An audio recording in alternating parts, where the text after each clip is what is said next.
Boa tarde a todos. Queria começar agradecendo a presença de todos vocês e também dos nossos 3 palestrantes. Bom, comecei o painel de encerramento. A gente teve o objetivo de fazer uma retomada dos últimos 40 anos no que tangencia o Banco Central e fazer uma comparação com os dias atuais também.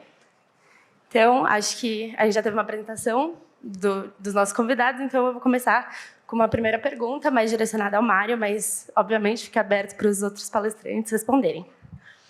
Então, acho que para a gente começar a ter uma ideia melhor assim, do que a gente vai falar, eu queria perguntar sobre, no que tangencia o ambiente macroeconômico atual, o que tem similaridade com o final dos anos 70, início dos anos 80, e o que mudou de lá para cá.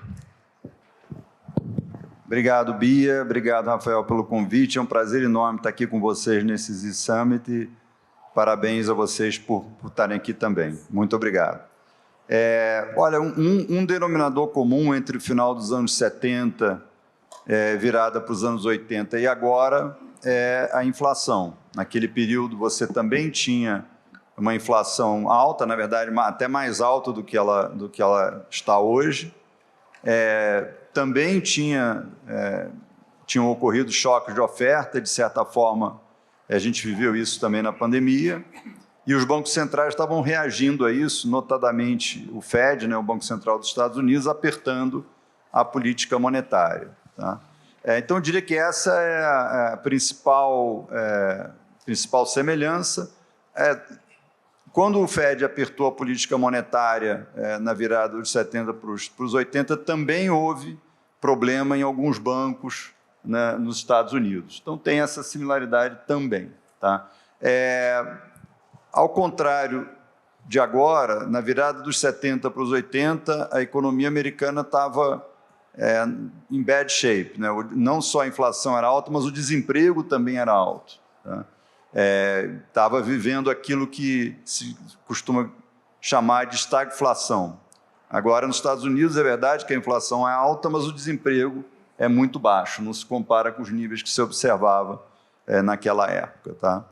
Acho que é isso, em termos de paralelo com 40 anos atrás. E o Brasil, naquela época, sequer tinha um Banco Central que fazia de tudo, um pouco, menos política monetária. Né?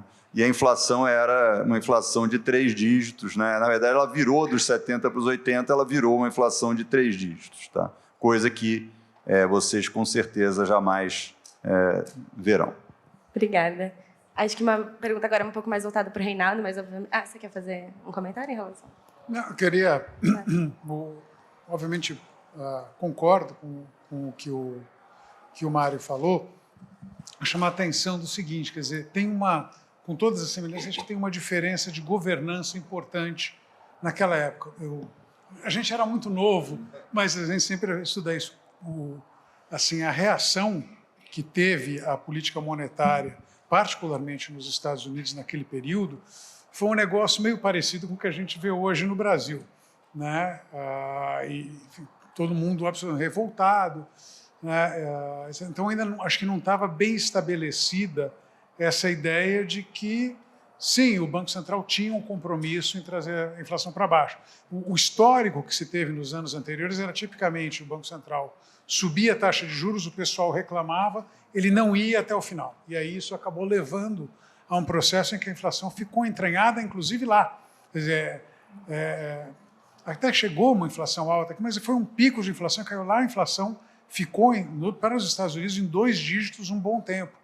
Acho que naquele momento a gente fez uma transição que eventualmente ia desembocar nos regimes de metas de inflação, mas o fato é que passou-se a dar um peso muito maior para o papel do Banco Central na política monetária, que acho que é vigente hoje, e acho que isso ajuda também a entender por que, apesar da intensidade dos choques de oferta e todas as dificuldades que a gente tem, né, o processo inflacionário, ainda que complicado de resolver, etc., não se assemelha ao que a gente viveu há 40 anos. Obrigada. E aí, acho que a gente podia falar um pouco mais agora sobre o papel dos bancos centrais nessa época e de lá para cá, como isso foi mudando, que você falou que, né, nessa época o Banco Central fazia várias coisas, menos política monetária. E como isso foi mudando e também a política monetária em si, como que foi acontecendo, assim. Se o Reinaldo quiser falar um pouco mais sobre. Obrigado, Bia. Prazer estar aqui. Obrigado pela presença.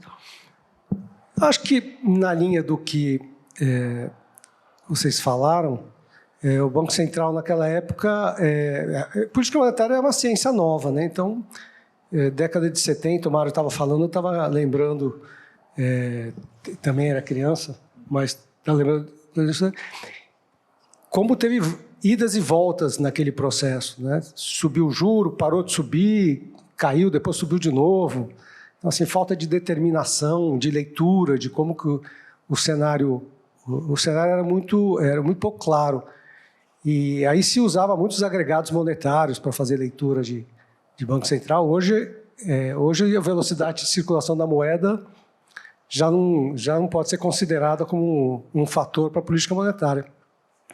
E uma coisa que eu adicionaria no que o Mário e o Alex falaram é que nos últimos 15 anos, desde a crise bancária dos Estados Unidos, desde 2008, a política monetária e a inflação, nós estamos num ambiente diferente, onde a taxa de juros teve que ser tão baixa que, mesmo assim, ela ainda era uma taxa de juros real alta, mesmo com a taxa próxima de zero. E aí o processo de compra de ativos, chamado QE também, para poder transformar a taxa numa taxa real ainda mais baixa. E isso é um ambiente diferente. Se você for estudar política monetária tradicional pelo que aconteceu nos últimos 15 anos, você não vai chegar a conclusões claras. Essa é a minha opinião. Eu acho que a teoria MMT, que se fala bastante também, tenho certeza que o Alex gosta muito, eu acho que o erro teórico da MMT é que ela está baseada nesse período de 15 anos.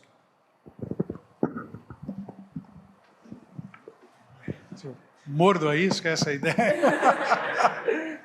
Não, assim, deixa... Só lembrando um pouco disso, que eu também nessa... Eu vou falar também de MMT, mas vamos lembrar que naquela época...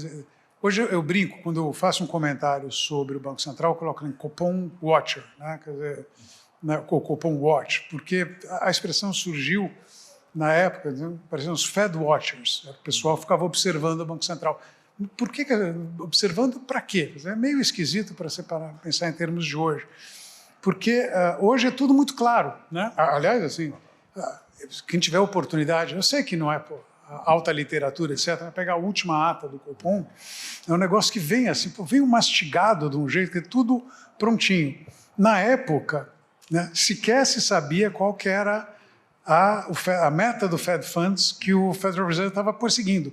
Então, o cara que estava olhando, não estava olhando para tentar descobrir quais seriam os problemas, não, precisava descobrir primeiro qual que era a taxa de juros que era vigente naquele momento na cabeça dos integrantes do Comitê de Política Monetária, que ninguém fazia a menor ideia.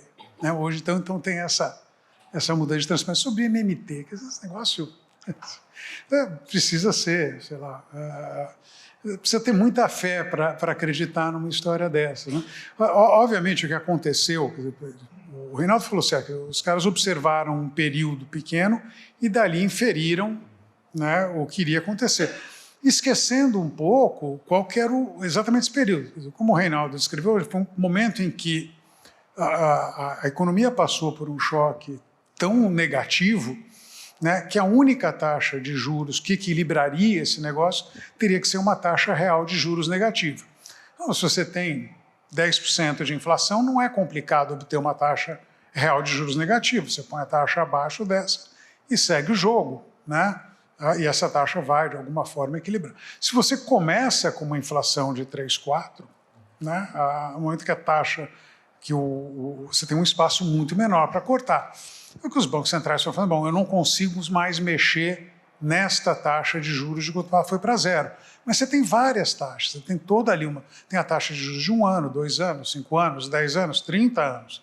A gente pode atuar de alguma forma, tentar fazer com que essas taxas caiam e façam o papel que deveria ter sido feito pela taxa de juros de curtíssimo prazo. Mas como é que eu faço isso? Bom, eu tenho que comprar esses papéis, eu tenho que aumentar a demanda, derrubar o preço, elevar o preço desses papéis, derrubar o retorno deles. Isso, de alguma forma, você tenta fazer alguma equivalência disso com a tua política monetária. Mas não é a coisa mais fácil do mundo, mas foi exatamente o que foi feito. A analogia que eu faço é estar ali, a vida inteira se aprendeu que não é para enfiar o pé até o fundo do acelerador. Se você enfiar o pé até o fundo do acelerador, você vai passar o limite de velocidade, você vai bater o carro, você está subindo uma baita ladeira, tá, num carro ruim. Naquele momento você vai colocar o pé no fundo. E o pessoal fala, não, você pode colocar, está vendo? Você colocou o pé no fundo agora que você está subindo a ladeira, você pode colocar o pé no fundo independentemente de onde você estiver. Aí a gente pegou uma ladeira para baixo e a gente tem um processo inflacionário que supostamente não deveria ter acontecido. Né? Então, eu acho curioso esse pessoal Não, porque tem que julgar a teoria contra as suas previsões. Pode gastar para caramba, pode deixar o juro lá embaixo, que não vai ter inflação. A inflação subir, não, mas são as cadeias de suprimento, são fenômenos transitórios, pontuais. A gente está olhando núcleos de inflação, quer dizer, coisas que não são afetadas por efeitos transitórios, pontuais, rodando aí, depende da métrica, etc. Mas, nos Estados Unidos, rodando a 6,5%. Não é extraordinário, mas é alta. Está na Europa um pouquinho menos do que isso, mas não tão menos assim. Está bem mais... Bom, você fez uma política monetária frouxa, você fez uma política fiscal frouxa, em condições em que você não estava mais subindo a ladeira, deu uma baita inflação. Houvesse honestidade nesse debate, era o momento de falar, opa, a previsão da minha teoria não deu certo. O que aconteceu? Eu preciso voltar para ela. Mas a gente continua. Lá fora, por sorte, isso aqui foi solenemente ignorado. Na Banânia, onde nós estamos, ainda tem gente que dá ouvido a esse tipo de colocação. Tem uma outra vantagem da nossa localização geográfica, tem poucas, mas uma é que a gente tem um vizinho do lado que gosta dessa criatividade, que é a Argentina, né? E lá está imprimindo moeda, o governo financiado pelo Banco Central, a inflação com controles de preço é 100%, né? Então, assim, MMT realmente não tem nada muito, não é intelectualmente correta, não tem sido tentada na prática por países minimamente organizados. Então, enfim, acho que é mais um experimentalismo que a gente deve evitar. Tá? Acho que a gente tem outros problemas na economia brasileira mais importantes e uma das coisas que tem funcionado melhor é justamente o regime de metas para a inflação. Não é uma panaceia econômica, não existe panaceia econômica, mas a economia tem atravessado vários choques, conseguiu controlar a inflação, coisa que... Eu fui ver a inflação controlada com quase 30 anos. Tá?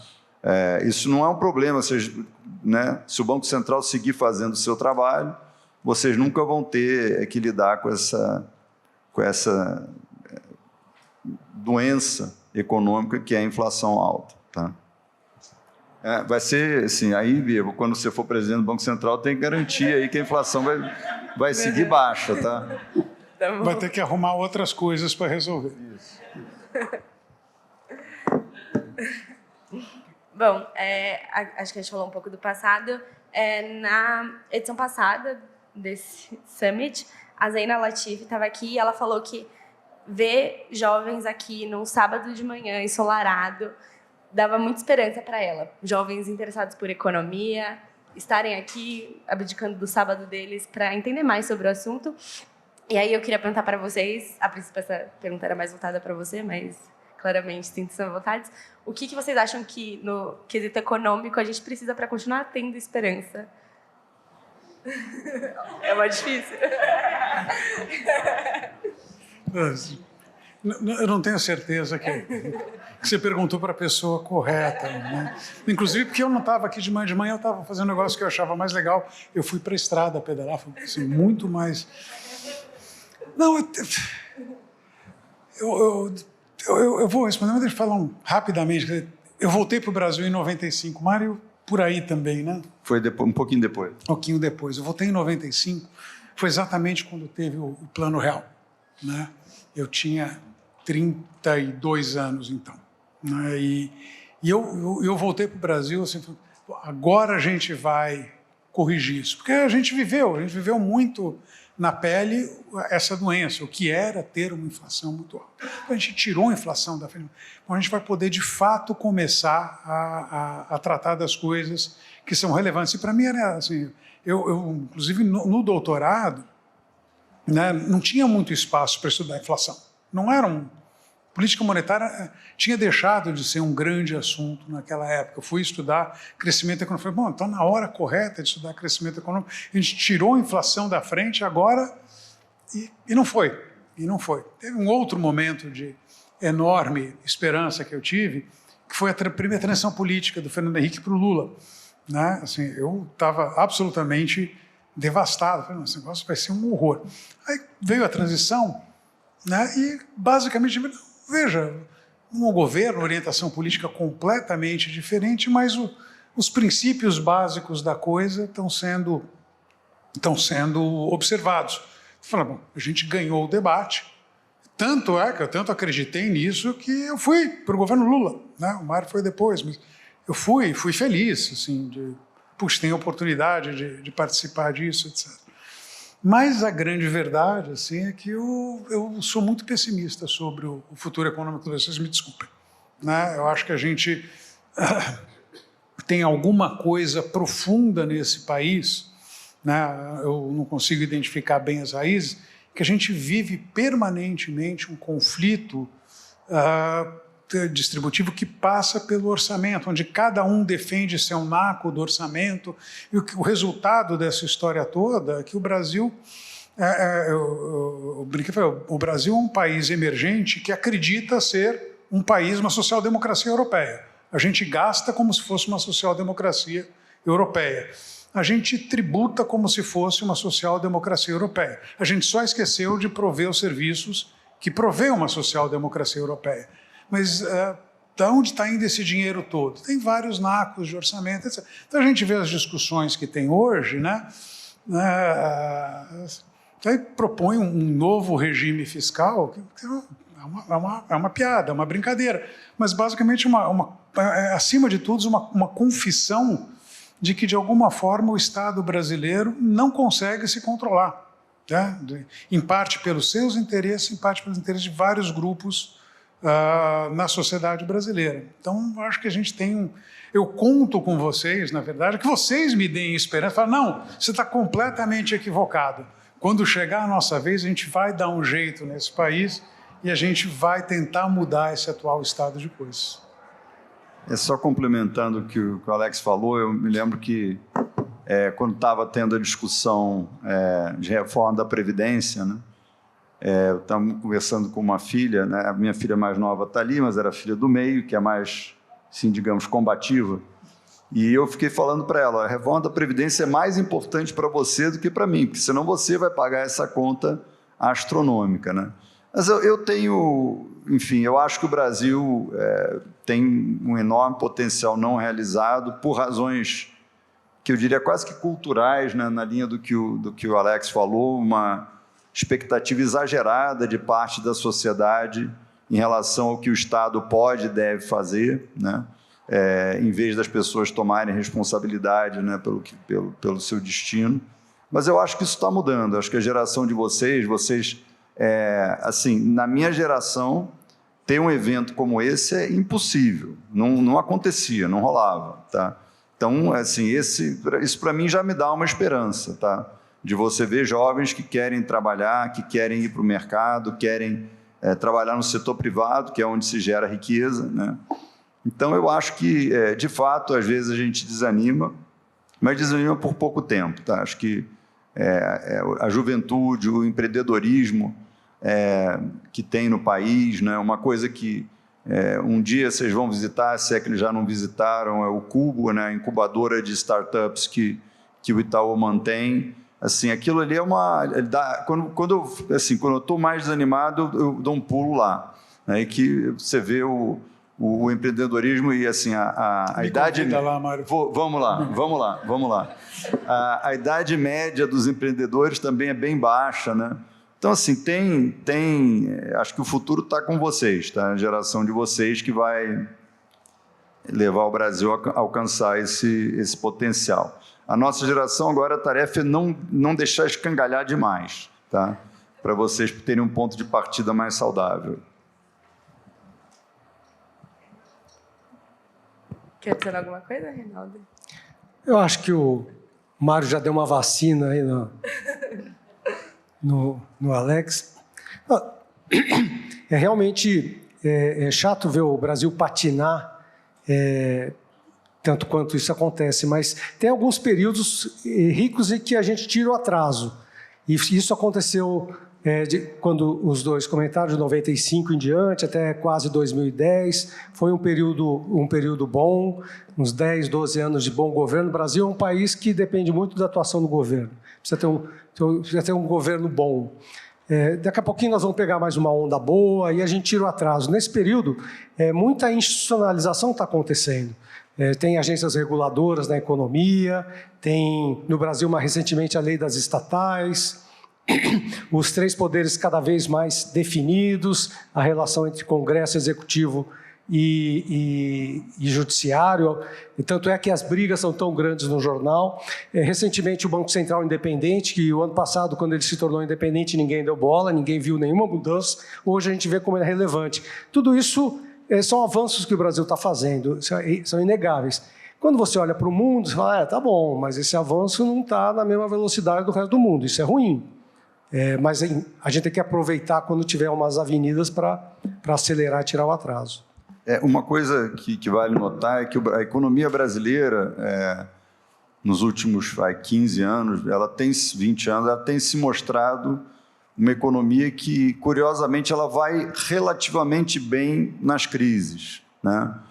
Tanto em 2008 quanto nas crises mundiais, né? Em 2020, ela teve uma recessão mais suave, com recuperação rápida depois do que a maioria das outras economias, tá? No momento de calmaria que a gente gera os nossos próprios problemas e aí causa recessões totalmente domésticas, como a de 15 e 16. Tá? Nas crises mundiais, o Brasil tem mostrado essa resiliência, em parte porque, quando houve aquele boom de commodities lá no início do século, o Banco Central comprou as reservas internacionais que a gente tem, né? Antes disso, o Brasil vivia quebrando, indo para o FMI tomar dinheiro emprestado. Eu gosto muito do FMI, trabalhei lá, mas é melhor você poder andar com as próprias pernas do que tendo que ir, né, pedir dinheiro ao fundo de tempos em tempos. Tá? Então, isso tornou a economia uma economia mais resiliente, mas a gente tem que administrar melhor os tempos bons. Aí que a gente faz bobagem e planta as sementes dos desequilíbrios que vêm depois. Quer dizer, o Brasil vai bem na crise, né? O Brasil vai bem na crise. E ganha jogo difícil. Isso. Agora, enfim, tem uma dificuldade crônica de reformar alguns aspectos da economia. A reforma tributária que está aí, por exemplo, acho que é dificílimo aprovar, como foi proposta, porque muitos interesses, como o Alex mencionou, travam esse tipo de mudança, né? Todos os economistas com que vocês conversarem e todos os empresários vão dizer que o sistema tributário brasileiro é muito ruim, muito complicado, muito caro de administrar, é caro ficar em dia com os impostos. Quando você vai discutir os detalhes, a gente não consegue avançar. Tá? Esse é um exemplo desse impasse, dessas dificuldades culturais que cerceiam o crescimento do país. Obrigada pelas respostas. Acho que puxando um pouco o que o Reinaldo falou sobre a independência do Banco Central, com certeza, hoje em dia é um assunto super latente, que tem sido muito discutido. Como ele mesmo falou, né, ano passado, quando foi aprovado, ninguém deu muita importância, e agora é um tema super atual. E aí eu queria perguntar para vocês sobre, mesmo com a independência, o quanto as medidas tomadas pelo Banco Central são, de certa forma, políticas, considerando que ele é um órgão do governo, e como que ele realmente se tornou blindado da influência política. Que, querendo ou não, a ideia da independência é que ele consiga exercer seu papel técnico sem ser tão influenciado pela política. E aí, como esse mecanismo vem funcionando e se o papel dele não é, de certa forma, política. Posso começar? Não, sim. Eu sou um tecnocrata, todos nós, tecnocratas. Né? A gente acredita que essa decisão, quer dizer, especificamente no que diz respeito à questão de política monetária, ela tem que ser uma decisão eminentemente técnica, não política. Por quê? Porque se descobriu parte daquilo que eu estava falando, da diferença do que era há 40 anos e o que é hoje, que eventualmente levou esse conjunto. Então, países desenvolvidos, como regra, têm bancos centrais que também são independentes ou autônomos, né, que têm metas para a inflação, etc., etc. Foi uma descoberta que, enfim, se você começa a usar a política monetária para outros fins que não seja controlar a inflação, você começa a ter problemas, em particular no que diz respeito ao ciclo político. Né? Então, obviamente, a gente tem democracia, a gente quer que mantenham democracias, né? Mas acontece que democracia não é só eleição, mas ela é também eleições definidas em certos intervalos e os interesses específicos de governo de se reeleger. E, assim, o governo, de maneira geral, já tem o controle, pelo menos, de um dos instrumentos nessa história, que é a política fiscal. Não por acaso, a gente teve, no ano passado, a gente tinha em pleno vigor do teto de gastos, a gente, sim, de uma forma absolutamente desavergonhada, a gente tira o teto de gastos, a propósito, aumenta gasto na véspera do período eleitoral, que não só violava o teto de gastos, violava a lei eleitoral, violava a lei de responsabilidade. Quer dizer, tudo. A gente, obviamente, deu uma resposta jurídica para isso, mas o fato é que a gente viu ali o ciclo político em funcionamento. Isso está tendo consequências graves e a gente vai ter que lidar de alguma forma. Quem ficou isolado nessa história foi justamente o Banco Central. Em outras circunstâncias, não. A gente precisa voltar precisa voltar 40 anos para ver isso? Não, a gente não precisa voltar 40 anos. Se a gente voltar ali para o longínquo ano de 2014, né, nós tínhamos um Banco Central que se comportou de maneira subserviente dentro do ciclo econômico. A gente tinha um problema inflacionário, o Banco Central inventou uma crise mundial que não existiu, pegou um modelo que nunca tinha sido usado e usou só naquele momento. Então, começou um processo de corte de juros, perdeu a mão na inflação, para segurar um pouco a inflação, seguraram o preço de combustível, quebrou a Petrobras, como um subproduto disso, quebrou o setor elétrico, o setor sucrocoleiro, teve uma intervenção nos preços de energia, quebrou o setor elétrico também, vendeu-se 100 bilhões de dólares futuros para segurar a onda, para ver se segurava um pouco a inflação. O fato é que, passada a eleição, e aqui assim, não se fizeram o menor motivo assim, de disfarçar, o aumento de juros que aconteceu em 2014 veio numa quarta-feira, a primeira quarta-feira depois do segundo turno da eleição de 2014. Isso é o ciclo político em funcionamento. Moral da história, a inflação explodiu. A inflação explodiu, o Banco Central foi obrigado a subir juro para 14,25. Aconteceu no governo Dilma, tem uma coisa misteriosa sobre o governo Dilma, não sei se vocês perceberam, é uma completa amnésia sobre o governo Dilma por parte do PT. Na apresentação do novo regime fiscal, todos os dados iam até 2010. Nada aconteceu. De 2010 a 2016 não aconteceu nada nesse país, né? Mas, assim, não foi o único... Foi o 7-1 econômico, né? Foi o 7-1 econômico. Não precisava me lembrar disso, Mário, eu estava quase superando. Não foi o único motivo para a gente ter entrado com uma recessão de 2015 e 2016. Foi a pior recessão em 40 anos de história econômica do Brasil. E o mundo não estava em recessão? Não, o mundo não é que estava uma maravilha, mas o mundo não estava em recessão. Não tinha. O resto da América Latina, fazer os suspeitos de sempre à parte, né? Cresceu menos, mas o fato é assim, o Brasil teve a pior recessão da sua história, perdeu 8% de PIB em 2 anos, Entre outras coisas, porque teve o Banco Central saindo correndo atrás da inflação, atrasadíssimo. Então, você tira o ciclo político. O principal motivo da autonomia do Banco Central é exatamente retirar o ciclo de política monetária do calendário político. Não é o que a gente está vendo hoje. Hoje a gente está vendo exatamente o oposto, né? E aí acho que esse é um problema, já me estendi demais, mas assim, nós estamos vivendo tempos perigosos. Essa história, a gente tem um Banco Central independente. Eu estou super feliz com isso. Só quero chamar a atenção que o Banco Central argentino formalmente é independente desde 1991. Desde 1991.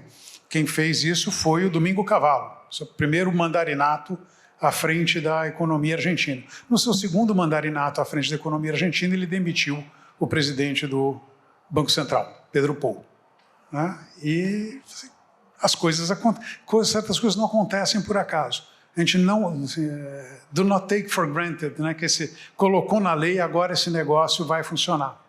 A gente está no Brasil, às vezes as leis pegam, às vezes as leis não pegam. Só para, nessa linha se o Banco Central deve ser político ou não, assim, vocês não querem que a Anvisa seja política, né? A Anvisa tem que ser técnica, científica, né? O Banco Central também, né? Então, ele tem que ser técnico. Economia não é uma ciência exata, é uma ciência social, mas é uma ciência, tá? Não é uma coisa que qualquer coisa funciona, qualquer coisa cola, tá? Tem toda uma lógica por trás das decisões do Banco Central. A gente tem uma governança que eu acho que é muito boa. Está todo mundo envolvido, na verdade, com a política monetária. Todos, o judiciário menos, mas o executivo e o legislativo com certeza. O Poder Executivo, presidente da República, define, por meio dos seus representantes no Conselho Monetário Nacional, a meta de inflação, né? Se o Banco Central, se o presidente da República resolver inflacionar a economia agora, né, tirando a meta de 3 e aumentando, eu garanto para vocês que o resultado vai ser mais inflação. O que vai acontecer com a taxa de juros, eu não sei, pode ser que até que tenha que subir de novo. Mas é uma decisão dentro de uma democracia, eu acho correto que ela caiba ao presidente da República, tá? O Banco Central presta contas, né, várias vezes ao ano ao Senado Federal, né, regularmente, ele deve fazer isso. Então, ele é um órgão técnico que tem o mandato de perseguir uma meta para a inflação estabelecida pela autoridade política, pela autoridade eleita, né, que é a pessoa que a população vota lá para tomar esse tipo de decisão, tá? Então, eu gosto dessa governança, eu acho que ela é totalmente consistente com o regime democrático que a gente tem no país, tá? Acho que o próprio regime de metas, ele gera alguma independência, né, para o BC, porque o objetivo dele numérico fica muito claro. Então, se ele começa a errar muito, fica muito evidente também que ele está errando, porque que ele começa a ter que explicar por que ele está errando, tá? Nós fomos presidentes, nós fomos do Banco Central na época o Lula era presidente. A gente estava lembrando antes, ele nem batia tanto na gente assim, mas os políticos batiam muito, né? Eu me lembro que quando você ia ao Senado, né, o assessor parlamentar do BC sempre falava assim: olha, diretor, não se espante que aqui o governo acha que a gente é oposição e a oposição acha que a gente é governo, então todo mundo bate na gente. E era isso que acontecia, né? A gente lidava com bancos centrais dos outros países, com mandato formal, né? A nossa brincadeira é perguntar qual é o seu mandato. Não, eu tenho um mandato de 1 dia. Eu sei, enquanto o meu crachá estiver funcionando, eu sei que eu tenho emprego. A gente acabou ficando, nós dois, mais tempo do que a gente imaginava no Banco Central. Fiquei quase 4 anos, mas sem mandato. E, enfim, na verdade, assim, você tem que, para fazer o trabalho, esquecer que você pode ser demitido a qualquer momento e agir como se fosse ficar ali para sempre, né? Com responsabilidade o tempo todo, né? Para buscar a meta que foi definida pelo presidente da República, né? Pelo Poder Executivo, tá? É essa forma que eu encarava, tenho certeza que o Reinaldo e o Alex também, tá? Se ficar muito preocupado com o cargo, a coisa começa a desandar. Tá? Só um último comentário. Não é só no Brasil que você tem esses embates entre presidente da República e Banco Central. Estados Unidos, recentemente, o Trump estava reclamando bastante do Powell. Os Estados Unidos, o Fed ele é autônomo por lei desde sempre, mas nem sempre foi autônomo de fato, né? Um famoso episódio na década de 70 em que o Banco Central fez exatamente esse ciclo político para reeleger o Richard Nixon, né? E conseguiu reeleger, mas com um custo enorme para a economia americana. Tá? Então, assim, acho que a autonomia é o melhor regime, de novo, não é a panaceia econômica, mas é a melhor governança que tem para tomada de decisão de política monetária. Tá? Sabe que tipo de país, em geral, o Banco Central não tem autonomia, nem legal, nem de fato? Países autoritários. Países autoritários, em geral, é uma decisão do governo, do presidente da República, da sua entourage, né? E mesmo no Brasil, o nosso Banco Central, na lei, nasceu independente e durou pouco, porque aquilo era a época do regime militar, e o presidente da época, o presidente Costa e Silva, que era um homem que todo mundo, na época, julgava que era um homem de poucas luzes, digamos assim, ele resolveu acabar com a autonomia do Banco Central. Tá? Então, é um traço típico de regimes autoritários, de políticos de viés mais autoritário, essa mania. Trump é outro exemplo, né, de querer mandar no Banco Central. Tá? Eu acho que nós já exploramos esse assunto. Se você tem uma lista grande de temas, se quiser passar para um próximo. Bom, acho que foi muito boa as respostas de vocês, é um tema muito latente. E aí, ainda um pouco nesse tema, eu acho que a gente tem, em termos de inflação, um Banco Central que atua como freio, como você mesmo disse, e um governo que atua como acelerador, de fato, através dos gastos fiscais dele. E aí, eu acho que, pensando numa hipótese em que esse freio acelerador estivesse numa mesma instituição, até que ponto isso seria positivo para a gente identificar uma má ou uma boa gestão e conseguir trabalhar em cima disso? Não sei se for. Posso? Olha, a política fiscal, ela, de certa forma, ela tem uma implementação muito mais complicada do que a monetária. Para começar, que ela precisa de lei, né? A política fiscal você acaba implementando por meio de um orçamento, tem que passar uma lei orçamentária. Banco Central, Copom decide, sobe o juro, baixa o juro. Então, acho que a divisão de trabalho, o Banco Central cuida das flutuações econômicas de curto prazo e a política fiscal deve ter um horizonte mais amplo. Ela é mais travada, ela é muito menos flexível. E ela é política. Né? Vamos voltar, ela é mais política, ela tem mais a ver com a história do país. Né?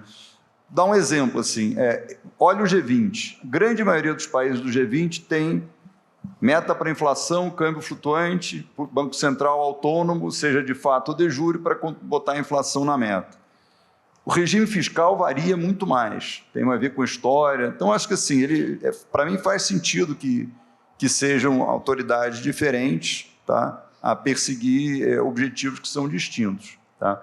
O objetivo da política, além do que está muito mais fácil. Qual é o objetivo da política monetária? Meta para a inflação. Qual é o objetivo da política fiscal?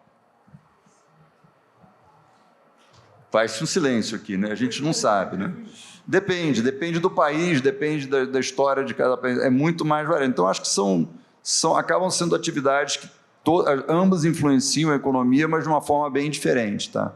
E com uma governança bem diferente. Sim, para mim é óbvio que a política fiscal ela deve ser conduzida no ambiente político, tá? No ambiente do executivo, não deve ser autônoma, digamos assim, mas a monetária precisa ser.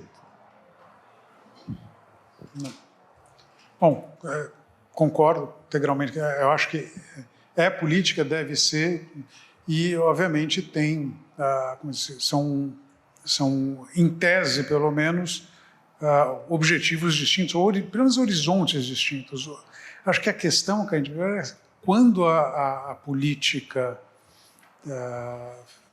fiscal acaba, de fato, entrando em conflito com a política monetária. Especificamente no momento que nós estamos vivendo hoje, é meio óbvio. Você chegou a inflação alta no Brasil, né? Por certas métricas, aí os últimos 12 meses está rodando na casa de 8, 9. Então, tem ainda um trabalho de desinflação importante. Então, obviamente, passa pela ideia de que o Banco Central tem que desacelerar a economia, né? Basicamente reduzir as tensões inflacionárias por esse caminho. É um dos canais, talvez o mais importante, mas não é o único. Mas, então, tem um objetivo, passa, de fato, por uma decisão consciente de desacelerar a economia. E o Banco Central, né, como se fosse a última ata em que foi tudo mastigado, eles entregaram, não, é isso aqui mesmo que a gente está buscando. E aí você tem, no caso aí, é uma decisão política no âmbito fiscal, que em parte é a questão do programa social. Então, tudo bem, eu acho que a gente tem de fato carências gigantescas no país, particularmente da forma como está organizado o programa de benefícios sociais. Ela está errada, mas não sou eu que estou falando isso, não é a minha área de expertise, mas pegar qualquer economista ali com mais interesse, mais estudo na área social, vai dizer, esse programa tem incentivos incorretos, está gastando muito mais do que precisava para obter esse resultado, a gente gastando mesmo, a gente poderia ter resultados muito melhores, etc. Mas tudo bem, estamos fazendo isso. Só que não é só isso, né? É um pouco também difícil de entender, porque eu estava falando tempo do ciclo político. Tem uma eleição daqui a 4 anos, mas aparentemente é um governo que tem uma impaciência, que ele não quer ver a economia desacelerando sequer no primeiro ano de governo, o que é uma coisa, assim, do ponto de vista de ciclo político, esquisita. Quer dizer, o que eu estudei, né? Não, idealmente você faz as maldades nos 2 primeiros anos e colhe o resultado disso. Quer dizer, você pode lá na frente ter uma situação mais tranquila, exatamente à véspera da tua eleição, e corre para o abraço feliz. É um governo que, por algum motivo que me escapa, né, já não é mais a questão de virar um cientista político amador, estava brincando, você tem que virar um terapeuta amador também para entender o que está acontecendo, mas não admite. Aí, nessa circunstância, o fato é que a política fiscal, neste exato momento no Brasil, está muito mais expansa. Esse é o maior impulso fiscal na economia. O impulso é a variação de superávit para déficit que a gente observou na história brasileira, excetuado 2020. 2020 tinha bons motivos para fazer isso. Em 2023, esses motivos não são os mesmos. A gente não está passando por uma pandemia, a economia não está afundando irremediavelmente. Então, aí o que acontece? Você tem, basicamente, você falou, é um pé no freio, o outro no acelerador. Resultado dessa história, bom, a gente vai ver aí nos próximos meses, mas não vai ser bonito. Só adicionando um ponto, os políticos, todo mundo, não é no Brasil só não, gostam muito de gastar. Mas eles sabem que a inflação é impopular, então cabe ao Banco Central controlar, só que se o governo gasta muito, você controla a inflação com juros mais altos. Então, o arranjo que você tem, política fiscal no acelerador, política monetária no freio, ele é politicamente conveniente, mas ele é ruim para a economia. Tá? É importante entender que a taxa de juros alta ela é um sintoma dessa disfuncionalidade. Tá? Não tem como você controlar a inflação, pode tentar usar controle de preço. De novo, a Argentina está aí agora para provar que não adianta, né? Os preços têm um papel importante na economia de sinalização, né? Então, o controle gera uma série de problemas. Então, tem que controlar a inflação com política monetária, só que quando você tem o fiscal no acelerador, isso acaba exigindo taxas de juros mais altas, né? Que não é bom para a economia. Mas é inevitável, dada a política fiscal. Eu acho que a provocação que a Bia fez é se o governo cuidasse das duas, o fiscal acelera e a monetária acelera também. Se freia na fiscal, freia na monetária também, porque é o mesmo é o mesmo órgão decisor. E pelo menos o estrago viria mais rápido. Eu acho que não é uma boa ideia. Eu prefiro o acelerador com freio, ruim, mas pelo menos a variância é menor, a oscilação é menor. Então, acho que pelo menos por aí a gente caminha bem. Bom, agora, como a gente tem pouco tempo para finalizar, provavelmente algum jovem dessa sala ainda vai ser convidado para ir para Brasília, talvez trabalhar no Banco Central. E aí eu queria saber de vocês, como foi esse convite, como vocês têm alguma dica, uma coisa mais... Show. Acho que eu fui o primeiro, eu fui chamado em 2003. Você foi o primeiro, mas eu tive o convite mais estranho, eu vou contar aqui. Não, para mim especificamente eu estava num seminário de métodos, fui até convidado a fazer uma apresentação, aí acabou a minha apresentação, obviamente não foi pela minha apresentação, tá? Mas na época quem estava lá no Banco Central, um amigo comum nosso, Afonso Bevilacqua, tinha sido meu colega em Berkeley, fui colega do Mário lá no fundo, etc. Chamou para conversar com ele. Só entrou o Henrique na sala, falei, epa, alguma coisa vai acontecer. E de fato aconteceu um convite. E aí uma coisa assim, fizeram um convite, preciso falar com minha mulher, preciso dar um tempo para pensar. E eu, inclusive, isso era uma sexta-feira, no domingo eu viajava para visitar cliente nos Estados Unidos.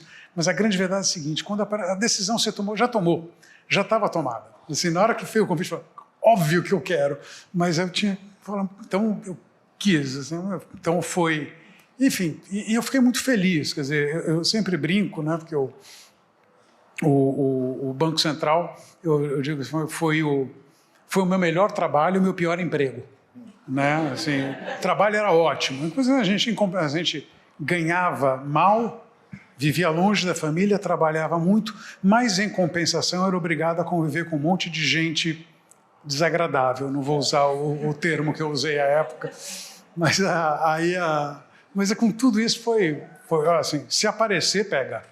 Pega, porque vale muito a pena. Não, vale super a pena.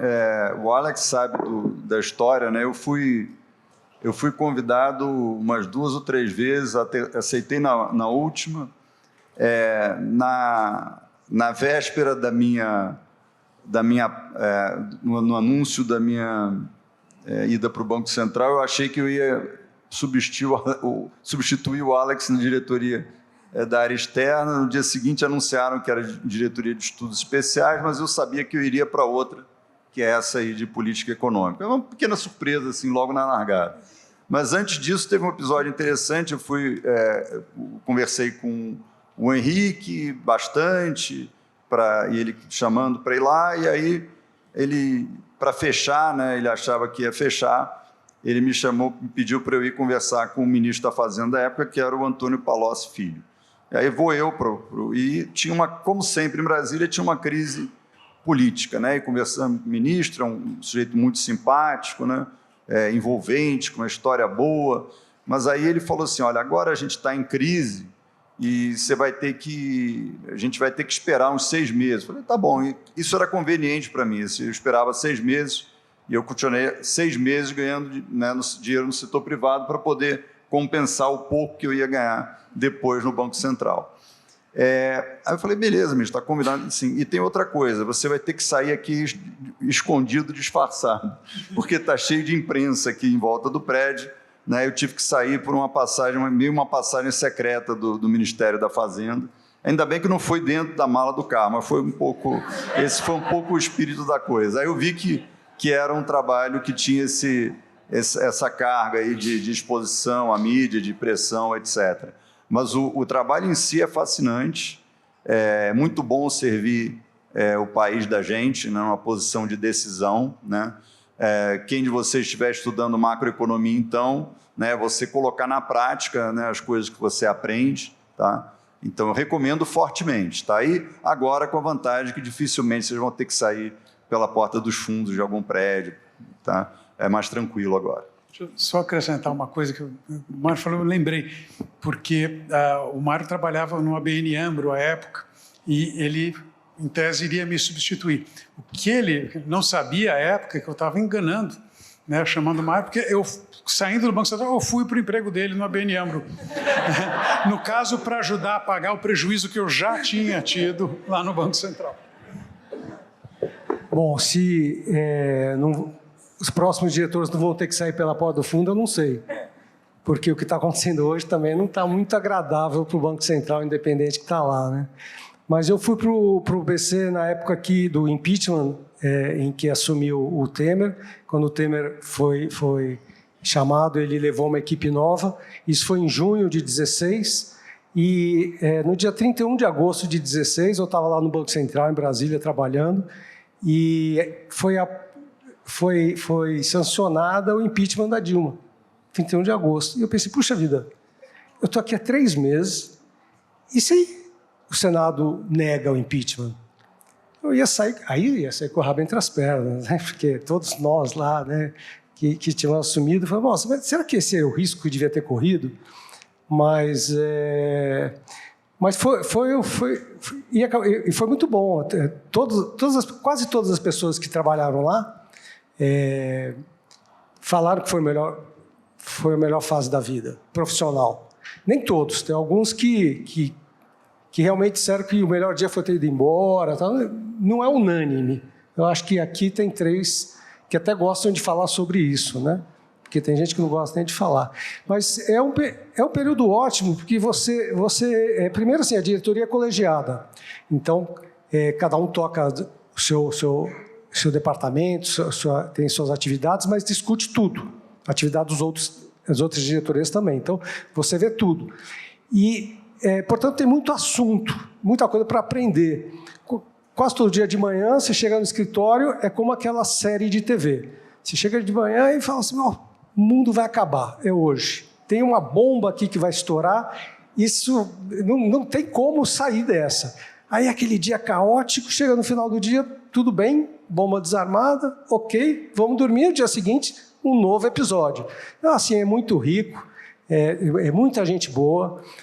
Nós fomos os estrangeiros no Banco Central, quando passamos por lá, mas tem um time enorme, profissionais super bem informados, que pensam nisso o dia inteiro. Então, falar sobre política monetária, não tem nenhum lugar que tem tanta gente pensando em política monetária como no Banco Central. Então, fala que o Banco Central tem informação privilegiada. Não, ele tem formação privilegiada. Tem muita gente lá boa para isso. É por isso que ele consegue fazer um trabalho bem feito, apesar das críticas. A equipe é de primeiríssimo nível, técnica e eticamente, tá? Uma instituição do Estado brasileiro, das melhores, com certeza. Tá? E tem muita coisa que não é Copom, né? Por exemplo, a gente participou de interessantes e longas discussões sobre as células, né? Qual é o desenho, qual é o animal que vai, qual é a cara da República, né? Aquela efígie, tudo isso é pensado, né? Por que tem célula colorida, por que é de tamanho diferente, né? Então, tudo isso é pensado e é bem mais interessante que vocês imaginam. Tá? É bem legal essa discussão de até divertido um dia, de vez em quando, né? Sim, sem dúvida. Bom, muito obrigada a vocês pelo tempo, a todos vocês também por estarem aqui assistindo. Acredito que o Rafa queira dar umas palavras finais ainda.